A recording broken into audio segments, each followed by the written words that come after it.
Today we're going to be talking about what do you need to do first if you want to move to Europe or any country. Hola chicos. Hola guys.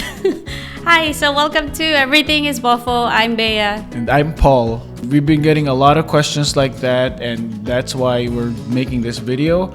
So we can't wait to show you what we have after the intro.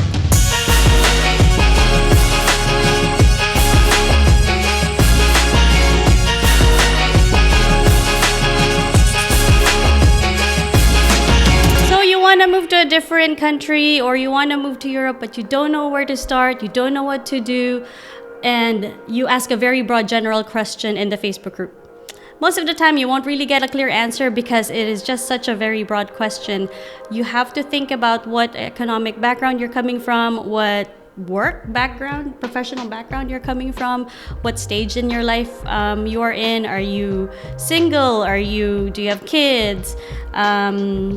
Are you looking for a new career, or are you retiring? Those are things that will play a factor into what country will work best for you. So today, I think what we're gonna do is we're gonna give you a list of things to consider when you're looking at your new possible home. So to start off our list of 12, we will begin with the cost of living. And since we're living in Valencia, we actually made a comparison video between Valencia and San Diego, California. And what we've discovered is Valencia is 63% cheaper than San Diego. Number 2 will be social services. How is the healthcare system in the place that you're going to be moving to? What happens if you have an emergency? Will you have access to doctors? If there's, knock on wood, another pandemic, how will they handle the rollout of all of that? So that's another thing to consider. Also would be transportation. How does the government facilitate transportation in a big city or in a smaller city? How will you get around? Or if you like driving, or if you like walking more. So you have to examine how the city is built around those things. Number 3 is the reason why we're here in Europe. It's culture and language.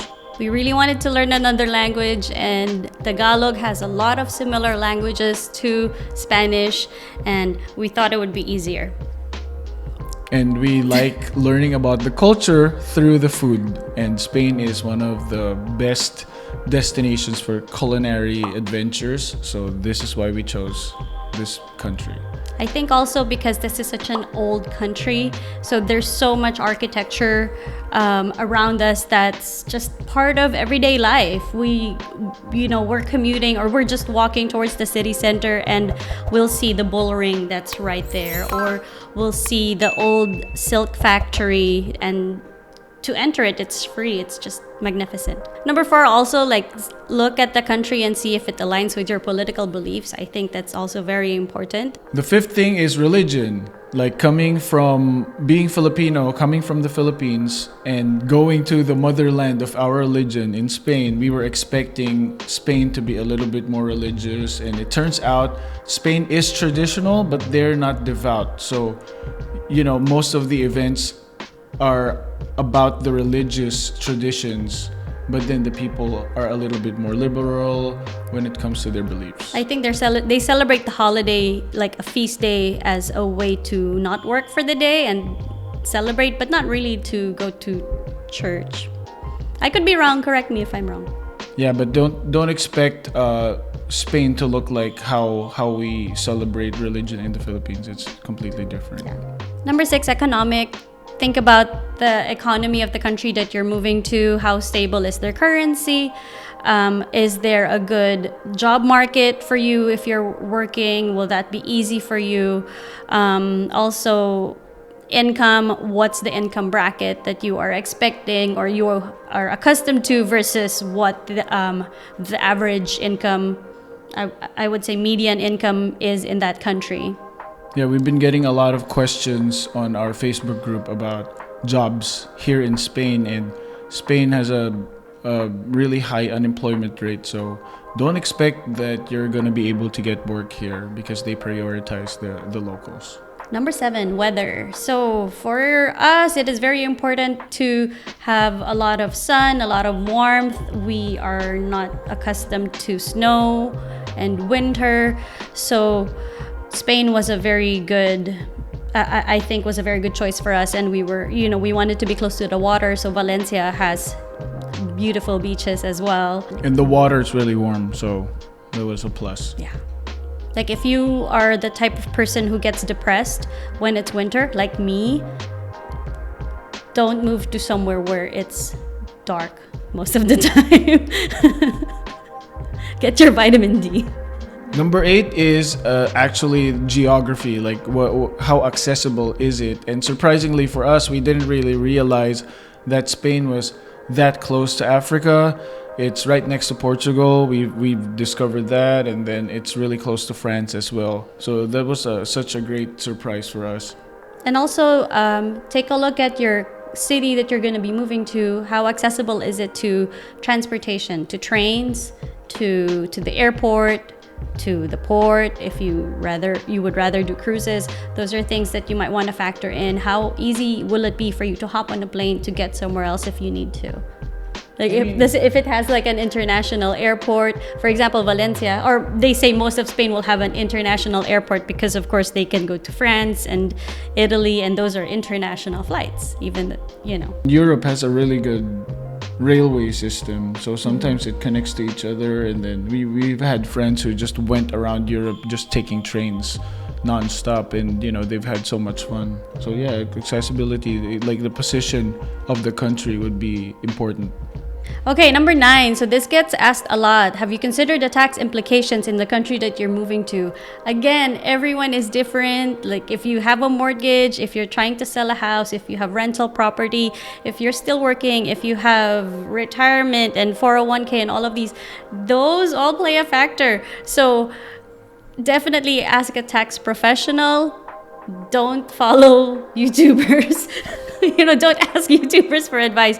Definitely spend the money on a good tax professional or get their advice, because it does matter, right? But those are things that we can't escape: death and taxes.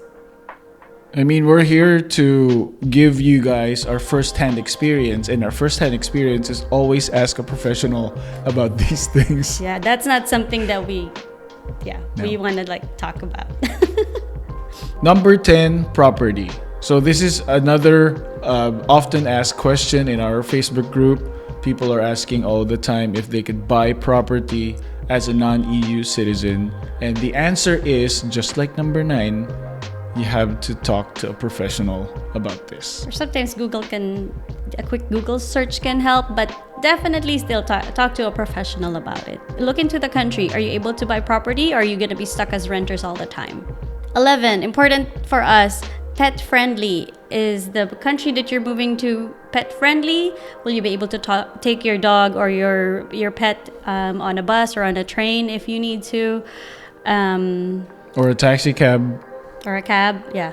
That and / for those who have kids, I think school district. Look into the school district. But for us, our dog was our baby. So yeah, we wanted a place where it was pet friendly. Thank goodness we didn't need to take the dog to school. Last but not the least, the visas that are available to you are really vital when it comes to choosing countries. So specific to you. For example, if you're American, there will be some visas that are available to you because of treaty agreements. I think there's one called the NALCAP, North American Language something program. And that's not available for Filipinos because we are not in North America. For example, when we lived in the US, we had an E2 investor visa, and that's a treaty visa. Not all countries are able to acquire that, but the Philippines has a treaty with the US, so we were able to apply for that visa. Does that make sense? Yes. Some countries, some nationalities are able to have working holiday visas between countries. So those are things that you might want to consider. So a lot of it will depend on your citizenship, your nationality.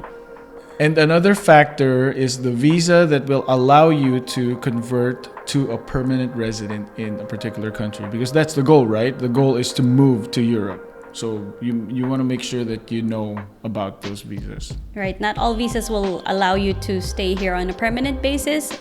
Some of them will allow you to stay here for a temporary basis. So it depends on what you want. Of course, timing is also a huge factor in all of this. Take into consideration what you need to do before you leave your home country.